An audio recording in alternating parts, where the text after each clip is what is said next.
curiosidade minha, rapidinho. Como que você avalia o STF? O STF, eu discordo, sempre discordei, fui um dos primeiros a escrever Tipo, sobre na minha isso. opinião, o Gilmar Mendes, ele parece, tipo, a saída... vale saída livre da prisão, tá ligado? Do Banco Imobiliário, que tem aquela cartinha. Aquilo, o nome daquela carta é Gilmar Mendes. Eu acho que a instituição é essencial, STF, né, para a democracia brasileira e tal. Eu posso discordar, como algumas vezes discordei, de algumas decisões. Tem ministros que eu posso ter simpatia e outros que eu acho que eu não gosto tal. O que você acha do Gilmar Mendes? Ele tem as posições dele, né? Uma coisa boa, ele é santista, isso eu sei. O que já é muito bom. E eu não sei se ele se chama Gilmar, porque ele nasceu mais ou menos nessa época que eu já falei do Gilmar dos Santos Neves, era uma referência para todos nós. Tal. Não sei se tem alguma relação com isso, mas... Bom, eu queria ser muito amigo do Gilmar Mendes. Mas eu acho que é importante essa questão de a gente entender também o funcionamento da justiça brasileira, como é que essa estrutura, STF, STJ, como é que funciona os tribunais de justiça. Eu acho que nós estamos vivendo um momento que, de pouco em pouco, a gente vai entender o funcionamento da justiça, do poder legislativo, do poder executivo. Mas você não sente que eles são meio ativistas judiciais? Também porque muitas leis não são aprovadas pelo Congresso Nacional ou, quando são aprovadas, deixam muito espaço aberto. Por exemplo, até hoje, nós não temos uma lei do impeachment para a Constituição de 88.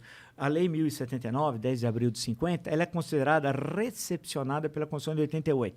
Mas não há uma lei específica do impeachment. Isso desde 1988, dia 5 de outubro. Então, muita coisa o Congresso Nacional precisa refazer, construir uma legislação, e aí fica, claro, mais limitada a ação do Supremo.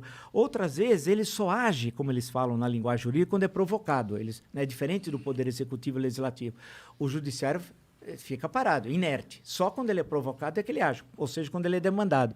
Então, alguém demanda, eu, você, nós, um partido político, qualquer pessoa, aí que ele entra. Então, quando ele entra, é porque ele foi provocado, não porque ele quer ter uma interferência na política brasileira, etc. Tal.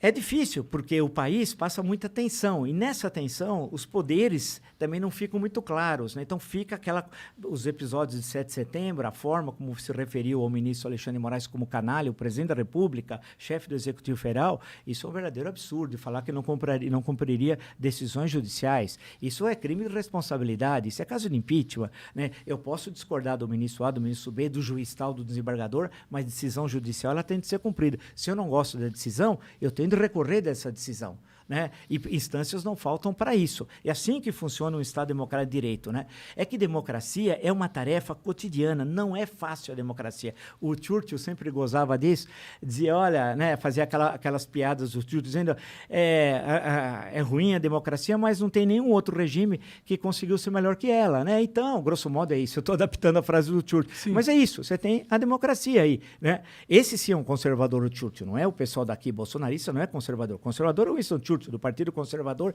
que defendia ideias politicamente como conservadoras tal. Conservador no sentido político, econômico. Você se considera conservador? Não, nem liberal. Eu sou um radical, se fosse definir em sentido francês, um radical republicano, né? Eu defendo o Estado laico, a Constituição de 88, a aplicação da Constituição na vida das pessoas, a questão do saneamento básico, da educação, acabar com essas formas de discriminação, que nós somos um país racista, né, isso, né, homofóbico, o número de feminicídio no Brasil é uma coisa fantástica, você vê coisas terríveis todo dia nos jornais, você fala assim, putz, agora mesmo, antes de vir para cá, eu estava vendo uma gravação de uma senhora, que não é a primeira vez que isso já aconteceu com outra, que ligam para o Disque Pizza, liga para a polícia dizendo que está pedindo a pizza, porque o marido bateu, surrou, e aí o policial, ainda bem esperto, percebe, se ela está ligando aqui, é pizza, tal, mas aonde é para entregar pizza? É tal lugar, e aí... Então, é um país... Nós precisamos acabar com tudo isso, feminicídio, racismo, homofobia, e é uma tarefa longa, não é uma tarefa fácil. Eu acho que é uma tarefa perpétua, né? É um trabalho, mas a gente pode melhorar. Agora depende de nós, como diz a música do Ivan Lins. Depende de nós, e por aí vai.